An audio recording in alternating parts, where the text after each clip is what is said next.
জনের কথা শুনে মন খারাপ হলে অমনি করে দেবেন, পারবো স্যার এত ক্ষমতা আমার দেওয়া আছে তোমার মনে হয়?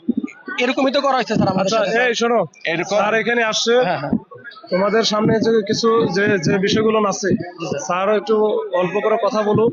আর এখানে একটা খুবই গুরুত্বপূর্ণ একটা জায়গা, সারা বাংলাদেশের মানুষ দেখতেছে যে পুলিশ হেডকোয়ার্টারের সামনে তো জড়ো হয়েছে, মানুষ জনদুর্ভোগ হচ্ছে, এখানে বিরাট সুন্দর অনেক মানে গুরুত্বপূর্ণ একটা রাস্তা। এটা ভাই তোমরা স্যার বলে গেলে, কালকে মিটিং আছে, মিটিং এর সিদ্ধান্ত হবে, তোমাদের বিষয়গুলো মাথায় নিল, কালকে এটা নিয়ে স্যাররা বসবে, ঠিক আছে? এটা নিয়ে এটার বাইরে আর কি এখানে কোনো সিদ্ধান্ত দিতে পারবে? স্যার আপনার কথায় আমরা আশ্বস্ত হয়েছিলাম স্যার, আপনি বলছিলেন 80 থেকে 90% সাজাপ্রাপ্ত বাদে সবাইকে বহাল করবেন। স্যার আমরা কিন্তু স্যার এই আদেশটা কিন্তু স্যার আমরা সেই নিয়ে স্যার আশাবাদী। আমরা স্যার অনেক কষ্ট উনার আদেশে স্যার আপনার কাছে মানুষের বিবেচনায় স্যার আপনি আমাদের আইন দেখেন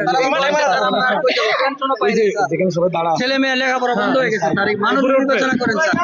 উপরে ওটা কথা বলবে, উপরে ওটা সবাই স্যারকে দেখলো স্যার আমরা আজীবন দোয়া করবো আপনার